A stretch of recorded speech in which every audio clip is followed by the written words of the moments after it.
구독 많이 해주세요.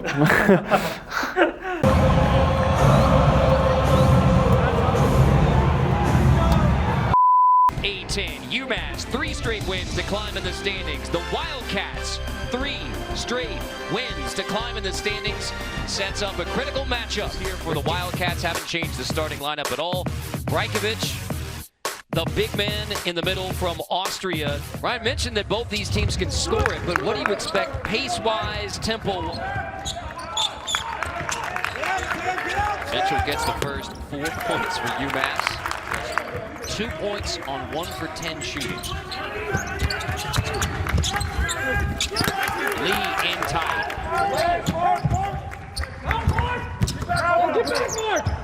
Lee with a look to Dingus. He said you get halfway through the first half without a made 3 for Davidson. UMass be in good position. Father at the rim, sending the Wildcats on the run. Collins attacks, and Collins finishes with a left hand. Yeah, Coach McKillop understands if they can get out and get some early buckets, they're struggling to execute in the half court. Nice take right there from, when you see zone, you got to get the ball to the middle of the floor. And the one thing that Coach McKillop wants to do is see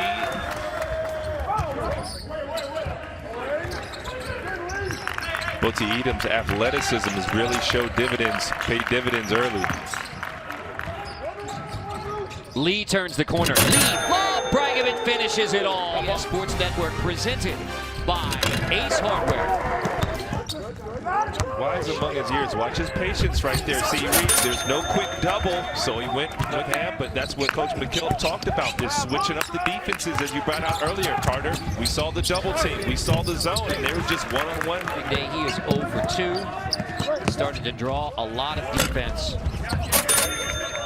Off the Pierre missed 3. Lee has the last look of the half. Grady gives it up. Triple won't go, and that is how the first half went from the get-go. Old Trey Mitchell, 12 points, 5 rebounds, 3 assists, 0 fouls, and UMass. Collins go to the rim. Brajkovic attack the rim. Kellen Grady put the ball on the floor. So we'll see how this plays out. Collins misses at the rim. Got to take advantage right here if you're the Minutemen.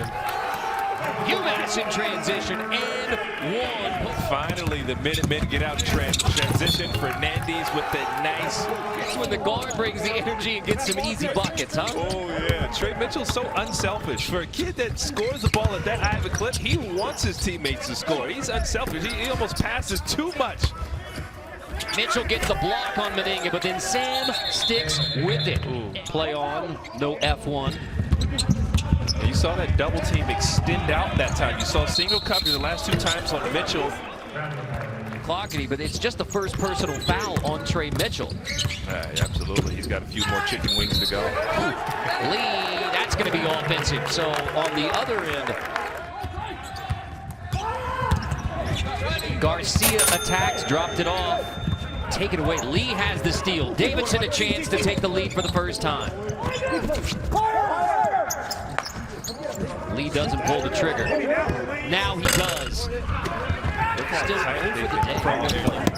Meninga has really bothered Trey Mitchell. Trey Mitchell seems to be frustrated. Hasn't gotten any looks to go. Lee finally gets his first bucket of the game and 1 with a foul on Mitchell. Second personal. Great job there by Hyunjung Lee.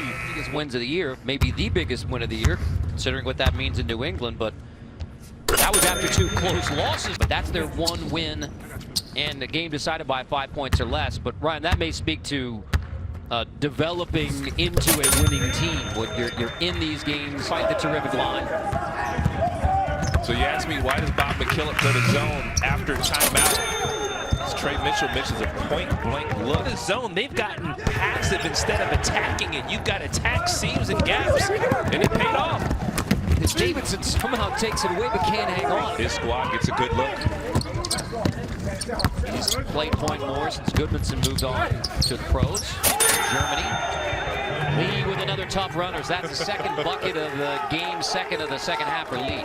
Hyunjung Lee's got a little bit of, remember this name when I say it, Manu Ginobili in him. Manu Ginobili was a guy excellent playing without the ball, and once he got it, he's in constant motion. You saw him throw the lob earlier. Now he's finishing with the left hand late. Great job, Lee. skill work. And I tell you one thing, it has paid off for the Minutemen. Meninga missed three, but Lee's there for the offensive rebound. Second chance, Meninga in tight, drops it off. Brajkovic, big. Momentum building for Davidson. Lee turns the corner and attacks. I told you that Hyunjung Lee, that's Manu Ginobili right there, baby. Turn the corner, constant motion. Lee understands it's got the defender on his hip and attacks the rim. Goes showing his strong hand, and now as a shot blocker, that's what Ginobili would do. He does.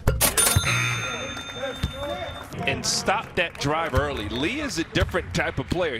Unless you cut off his momentum, he's going to keep attacking the rim right there, and it pays Davidson. Slow start in the first half. And credit the zone from Davidson as well. Clearly frustrating UMass. Wildcats break the pressure. They have Lee off the curl. Get him another look. Play of the game brought to you by Ace, the helpful place. Lee getting it rolling in the second half. We call that a fillet, and that's a left-handed scoop where he just tosses that thing in there and it goes in. And you know he can throw the lob off that play. He did it earlier in the game. Gets to the foul line. Very Manu Ginobili-esque, but so hard to guard because you know Hyunjung Lee can shoot the three ball, so now you've got to chase him off. Good pivot. Whoa. You heard the discussion of the big news in the 8-10 with St. Louis coming back from the extended conference game. Jordan Goodwin, the rebounding machine for St. Louis. 7 of the top 100 in the net, led by St. Louis and St. Bonaventure, who's on top of the 8-10, but both pick you up other than your teammates. So if you got flaws in your leadership or coaching, it'll show through. There's no saving grace there. And Bob McKillop has done an excellent job. And I mean, he had to pull out all the tricks and stunts here to get past UMass. Grady fires, and he is leaving Amherst on a statement. Late three for UMass, but Davidson is going to win it. 69-60, the final for Davidson on UMass. A 4th straight win for the Wildcats. We have still more from Kellen Grady and the victorious Wildcats at Amherst.